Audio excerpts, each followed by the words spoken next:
Hello and welcome to Tank and AFE News. My name's Tom and I'm here sitting in front of my bookshelf of tank books to talk some more about tanks and books.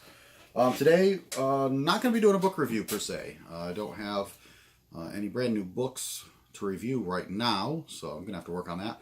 But I did want to do an author profile because I think there's some authors out there that deserve to be talked about and maybe don't get the attention that they deserve.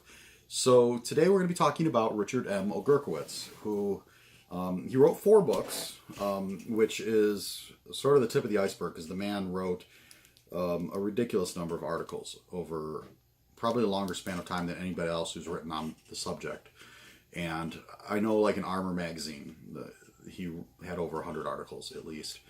And he, I think wrote for Jane's during his career.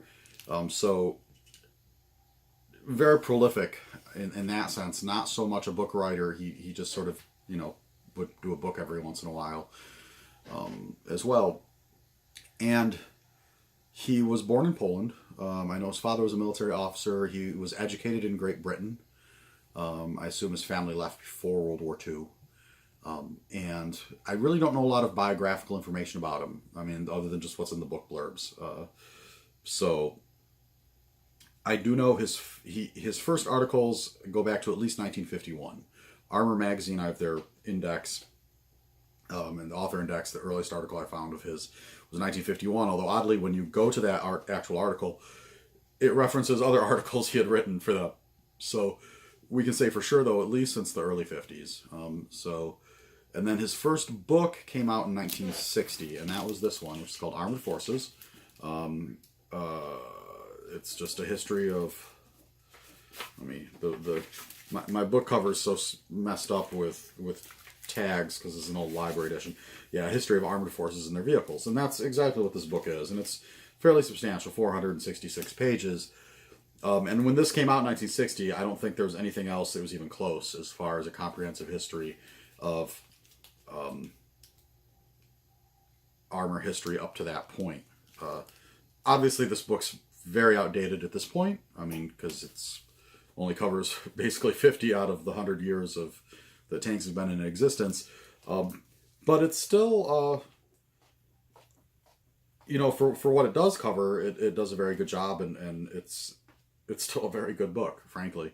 And like I said, when it came out, this was definitely the most comprehensive book on the topic. This was published by Arco, incidentally, which, if you go back and start collecting some of these older books like I do, you'll notice it's sort of like really not until the 60s and really 70s that people really start to publish and get interested in the history of armored vehicles. And Arco did a lot of these little, this sort of format book, as well as the British and American Tanks of World War II by Chamberlain Ellis. This is a really common book. You'll find copies of it for like a couple bucks on Amazon. But Arco's long gone. But, the tip of the hat to them publishing some of the early research on tanks and whatnot that was done back in the 70s. So then Ogorkiewicz's next book, move up to 1968, and that's design and development of fighting vehicles. Now, unlike this one, which is primarily a history of armored forces, so it's looking at organization, doctrine, how these units were used, what they accomplished. This one's more getting into the nitty-gritty of tank design. At least up to, whatever was current in 1968. And you can see there's a M60A2 Starship on the cover. So that's sort of the peak of technology when he wrote this book. So this one is, like I said, also it's quite dated. I mean, I bought it more so just because I'm interested in these old books and in general. So if you're looking for up-to-date information, obviously this isn't it. But if you're looking for information from a technical standpoint on what was state-of-the-art in 1968, this is a pretty interesting book. And then he sort of took a break from writing books for a while, up until 91. And his next book was a 2-volume set, sold in a slip cover, actually. And I think it was published by Jane's, and I don't have a hard copy of it. You'll have to forgive me. The cheapest copies I've seen used online are $350 or so. So that's my excuse. It's called Technology of Tanks. I've read it. It's got there's digital copies that are easy to find and download in PDF format. So And in this particular instance, I don't feel too bad about, piracy. And Technology of Tanks is by far, hands down, the most comprehensive description of tanks and tank technology from a technical standpoint that's been published. He really, in that one, gets into the nuts and bolts, sort of going through each category, whether it be, gun design, engines, armor, mobility. I mean, to the point where he's giving equations for traction and different types of soil. I mean, the book's full of mathematical equations and stuff. So if you're really on the engineering side of things and really want to get that into that nitty gritty, that book is a must have. And 91, yeah, it's 30 years old, but really it's still pretty valid, because that at least covers up to the third generation of post-war tanks, tanks that are still around now, like the Leopard 1 or the Leopard 2, I mean, and the M1 Abrams. So it's still a very interesting book. Now, I was familiar with all of those, and I sort of assumed that, given the amount of time he'd been writing, that the man was long since retired or maybe passed on. And then in 2015, Osprey released Tanks, 100 Years of Evolution by Richard Ogorkiewicz. So 65 years after his first articles appeared in Armor, the guy's pumping out a book. And it's quite a good book.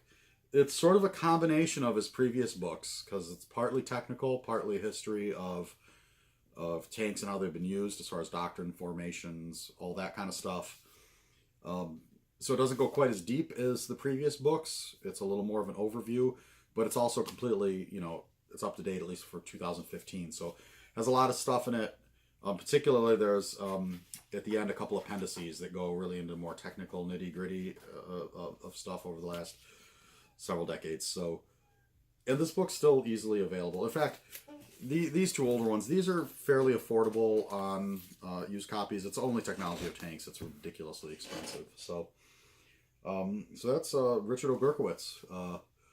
Certainly, I don't think anybody's ever been able to combine his level of technical understanding, like as an engineer of these vehicles, and also somebody who had the ear of a lot of famous people. I mean, you get in here and you read who he talks about he was writing and conversing with over the years, and it's not just like other writers. It's people that are in the field. People like Dr. Phil Lett, who led the XM1 design team for Chrysler, or General Tall, who developed the Merkava, or Sven Berg of the S-Tank development, or even, he earlier in his career corresponded and talked with Little Heart, So there's, the man had some impressive connections, and it's amazing that he's, I'm assuming, still alive and hopefully still writing, still giving lectures and whatnot. So anyway, that is my author profile today, Richard M. Ogorkiewicz. His last book, 3 years ago, Tanks, 100 Years of Evolution. I believe it's out in softcover now. So I highly recommend it. All right. Thank you.